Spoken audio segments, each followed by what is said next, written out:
पिछले महीने अक्टूबर में जो बायोकॉन की फाउंडर हैं, व्यवसायिक हैं, किरण मजूमदार शॉ, उनका एक ट्वीट आया था और इस ट्वीट में उन्होंने कर्नाटक की, खासतौर पर बेंगलुरु की जो बदहाल व्यवस्था थी और कर्नाटक सरकार की नाकामी थी, उसे लेकर बवाल मचा दिया था। और इस ट्वीट के बाद पूरी तरह से सिद्धारमैया सरकार घिर गई थी।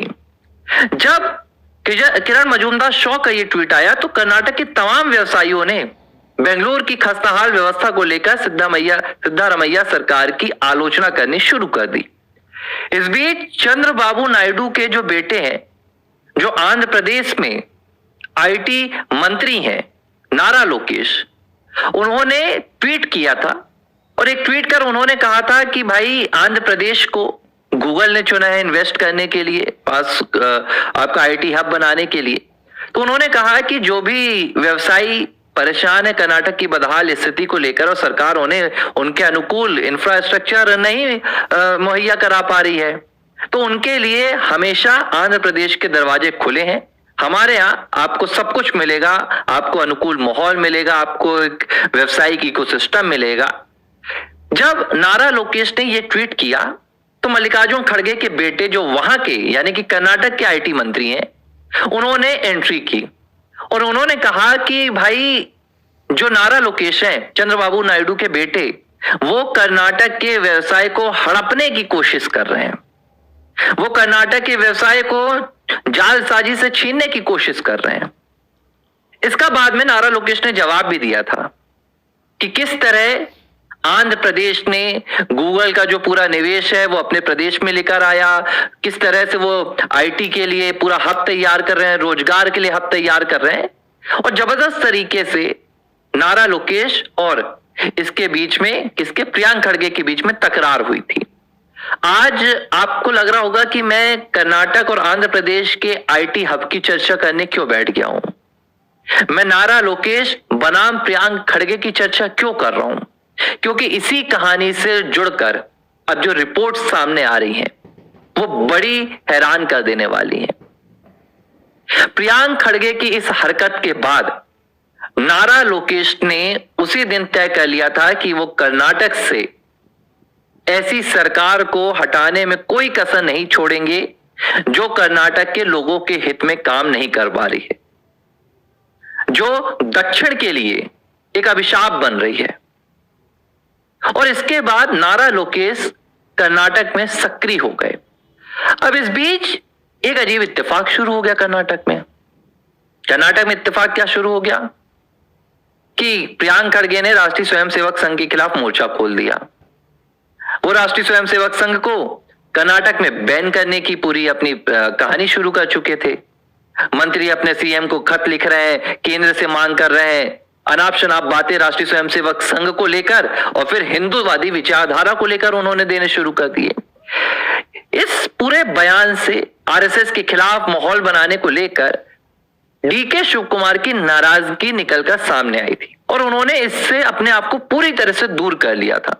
और कई जो इंटरनल सोर्सेस हैं उनका कहना है कि डीके शिव कुमार ने साफ तौर पर सिद्धारमैया से कहा भी कि प्रियांक खड़गे जो कर रहे हैं वो कर्नाटक कांग्रेस के लिए सबसे ज्यादा नुकसानदायक है और हम कहीं की नहीं रह जाएंगे।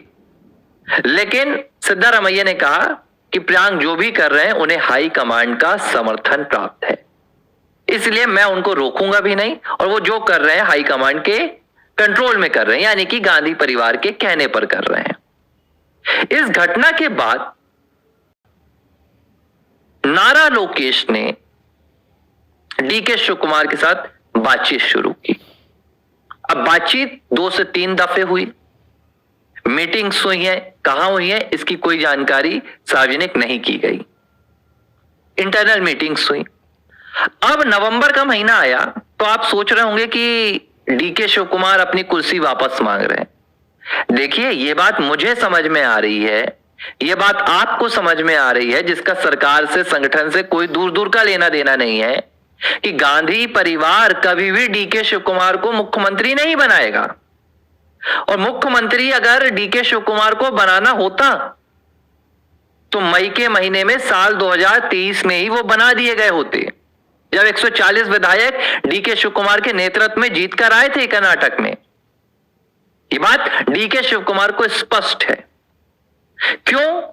क्योंकि डीके शिव कुमार के ऊपर एक थप्पा लगा हुआ है, थप्पा हिंदूवादी विचारधारा वाला।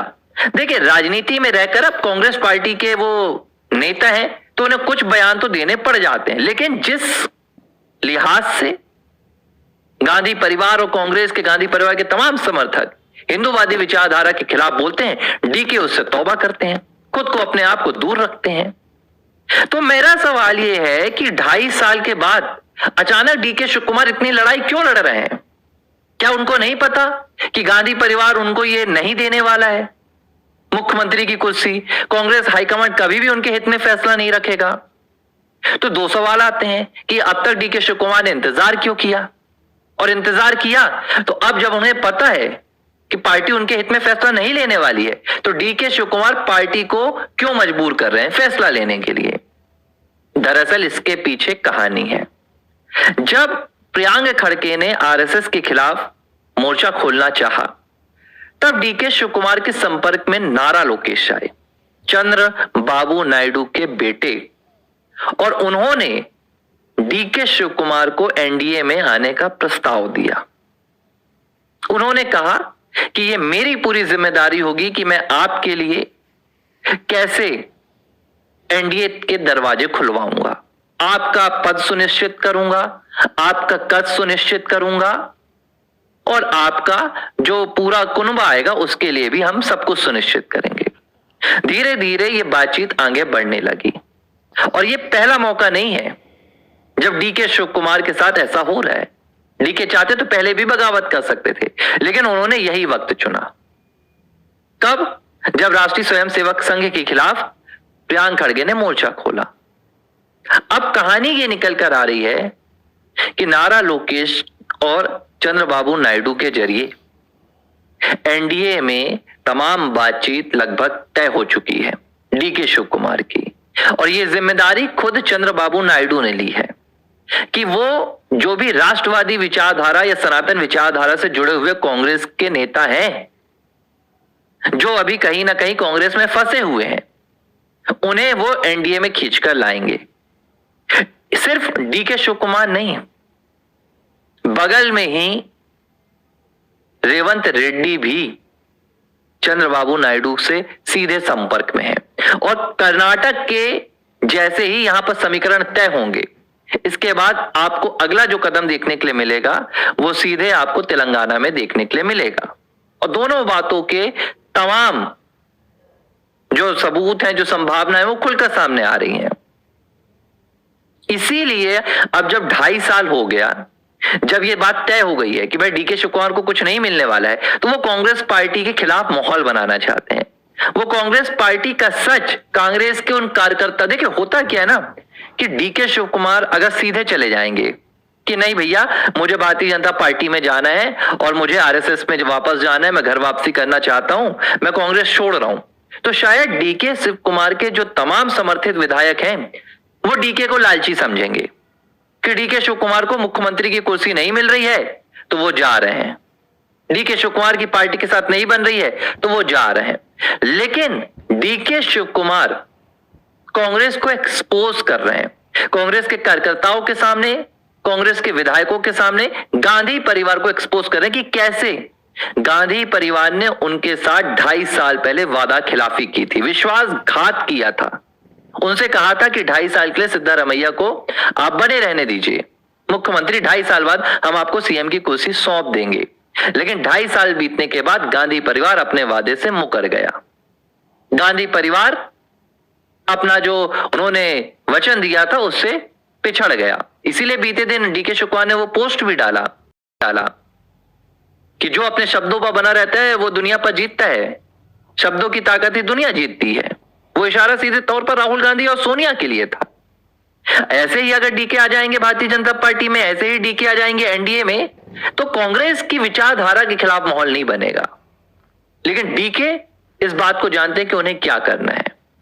इसलिए वो कांग्रेस पार्टी को एक्सपोज कर रहे हैं, अपना हक मांग रहे हैं, ताकि कांग्रेस के कार्यकर्ताओं को दिखे कि जो कांग्रेस के कार्यकर्ता गांधी परिवार के लिए जयकारे लगाते हैं, कांग्रेस का झंडा अपने हाथ में लेकर घूमते हैं, जनसभाओं में दरी बिछाते हैं, जब वो अपना हक मांगते हैं तो उनका हाल डीके शिव कुमार की तरह किया जाता है।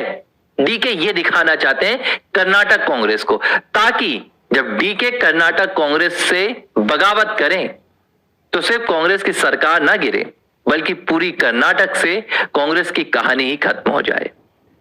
और इसमें पूरा सहयोग नारा लोकेश कर रहे हैं, इसमें पूरा सहयोग चंद्रबाबू नायडू कर रहे हैं। और अब लगभग 2 से 5 दिनों के भीतर नतीजा भी सामने आने वाला है।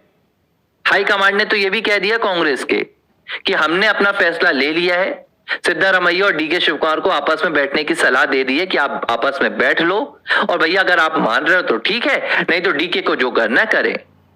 कांग्रेस को लगता है, देखिए गांधी परिवार जमीन पर नहीं रहता है, वो राजा है। गांधी परिवार राजा की तरह महसूस करता है कि भाई हमारे खिलाफ बगावत कौन करेगा।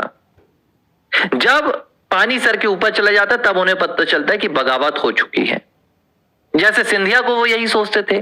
और आप देखिए कि डीके शिवकुमार आखिर किस उम्मीद के साथ अपनी सीएम की कुर्सी मांग रहे हैं। उन्हें पता है मध्य प्रदेश में कमलनाथ से कभी कुर्सी नहीं छीनी गई, उन्हें पता है राजस्थान में अशोक गहलोत से कभी कुर्सी नहीं छीनी गई, उन्हें पता है छत्तीसगढ़ में भूपेश बघेल से कभी कुर्सी नहीं छीनी गई। उन्हें पता है, वो किस एवज पर ये कह रहे हैं कि गांधी परिवार अब उन्हें कुर्सी दे देगा 2.5 साल के बाद। ये सिर्फ कांग्रेस पार्टी के कार्यकर्ताओं के लिए संदेश देने की कोशिश है कि देखिए जब आपके हक की बारी आएगी तो गांधी परिवार आपका हक भी खा जाएगा।